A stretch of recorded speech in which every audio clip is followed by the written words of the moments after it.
तो चलिए आज थोड़ी बात करते हैं सेलेना गोमेज और बेनी ब्लैंको के रिश्ते पर। हमारे पास ना जे शेट्टी पॉडकास्ट पर उनकी बातचीत के कुछ अंश हैं और वो दिखाते हैं कि कैसे मतलब एक थोड़ी अजीब सी शुरुआत एक गहरे रिश्ते में बदली। बिल्कुल। और ये सिर्फ एक सेलिब्रिटी लव स्टोरी टाइप नहीं है।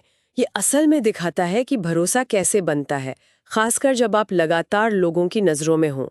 तो आज की इस चर्चा का मकसद है उनके रिश्ते की जड़ को समझना, वो ईमानदारी, मुश्किलें और वो सही समय वाली बात। हाँ, सही समय। तो फिर शुरू करते हैं उनकी पहली मुलाकातों से। वो थोड़ी क्या कहते हैं, अजीब थी। हाँ, अजीब। पहली बार मिले, याद भी नहीं, बाद में स्टूडियो में मिले तो बेनी को लगा कि शायद सेलेना उन्हें पसंद ही नहीं करती। हाँ, और वो पहली डेट वाली कहानी, वो तो बेनी के लिए डेट थी नहीं। कमाल है। ये दिखाता है कि रिश्ते हमेशा सीधे नहीं चलते। मतलब शुरू में गलतफहमियां हो सकती हैं। बेनी को लग रहा था सेलेना भाव नहीं दे रही, पर वो तो बस गाने में नर्वस थी। अच्छा। उनका असली कनेक्शन बना वो गेम खेलते हुए, we are not really strangers. हाँ हाँ, वो कार्ड गेम। गहरे सवाल पूछता है। बिल्कुल। और उसी के बाद उनका पहला किस हुआ। तो शुरुआत थोड़ी टेढ़ी मेढ़ी थी। शुरुआती गलतफहमियां चलो ठीक हैं, पर फिर वो भरोसे वाली बात आती है। सेलिना ने बताया कि वो खुद को बहुत प्रोटेक्ट करती थी। ये समझ आता है, शायद पुराने अनुभवों की वजह से। तो पॉडकास्ट में इस पर कुछ बात हुई कि बेनी ने कैसे वो दीवार तोड़ी। क्या बस ईमानदार होना काफी था? ईमानदारी तो थी ही, पर ये भरोसे के सक्रिय रचना थी। बेनी अपनी फीलिंग्स को लेकर बहुत खुले हैं, वो सीधे बोल देते हैं, और इससे सलीना को भी हिम्मत मिली कि वो भी ऐसा करें। अच्छा, तो ये देखकर सीखना जैसा हुआ। हाँ, और ये चीज तब और जरूरी हो गई जब वो लॉन्ग डिस्टेंस में थे। बेनी का वो पार्टी से पहले और बाद में टेक्स्ट करना। हाँ, ये छोटी चीजें। हाँ, ये छोटी रोज की चीजें दिखाती हैं कि आप सोच रहे हो लगातार। इससे असुरक्षा कम होती है, भरोसा बनता है। और सेलेना ने भी अपनी तरफ से काम किया है ना। उन्होंने सीखा कि अपनी जरूरतें कैसे बताएं बिना ज्यादा रिएक्ट किए, जो पहले मुश्किल था उनके लिए। बिल्कुल, ये दोनों तरफ से था। और इसी से जुड़े हैं उनकी वो बात कि रिश्ता परफेक्ट नहीं, मैच्योर है।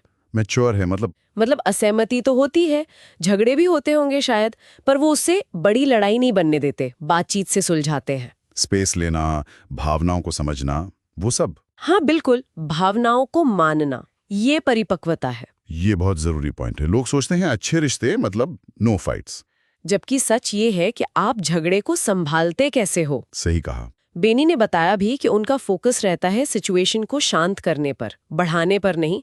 जब दोनों तरफ से फीलिंग समझी जाती हैं तो टकराव कम होता है। ये सब करना अपने आप में मुश्किल है, और तब और मुश्किल जब दुनिया आपको देख रही हो। सेलिना ने इस प्रेशर का जिक्र किया, लुक्स, वजन, पसंद, हर चीज पर कमेंट्स। हाँ, और ये दबाव अक्सर महिलाओं पर ज्यादा होता है। पर दिलचस्प यह है कि बेनी इन बाहरी बातों से ज्यादा फर्क नहीं पड़ने देते। वो इसमें काफी सहज हैं, और शायद इससे सेलिना को भी मदद मिलती है। हाँ, संतुलन बनाने में। और इसी बाहरी शोर के बीच उनके वो छोटे निजी पल और ज्यादा मायने रखते हैं। जैसे वो वाटर बर्गर वाली बात, बेनी का खास उनके लिए वाटर बर्गर लाना। हाँ, जो कैलिफोर्निया में मिलता भी नहीं आसानी से। ये दिखाता है कि आप सुन रहे हो, ध्यान दे रहे हो। छोटी सी बात है, पर बहुत कुछ कहती है। बिल्कुल। या फिर सेलिना का वो पहला टेक्स्ट मैसेज फ्रेम करके रखना। ये छोटी सोची समझी चीजें हैं जो दिखाती हैं कि आप सच में परवाह करते हो रोजमर्रा से। यही चीजें रिश्ते को बाहरी दबाव से बचाती हैं। तो कुल मिलाकर इस बातचीत से ये समझ आता है कि सेलिना और बेनी का रिश्ता वो शुरू की बाधाओं और गलतफहमियों से आगे बढ़कर ईमानदारी, भरोसे और आपसी समझ पर बना है। हाँ, और ये सिर्फ कंपैटिबिलिटी नहीं, ये पर्सनल ग्रोथ भी है। सही समय पे मिलना भी है। उन्होंने खुद कहा कि शायद कम उम्र में ये रिश्ता नहीं चलता, और एक दूसरे के लिए कोशिश करना लगातार।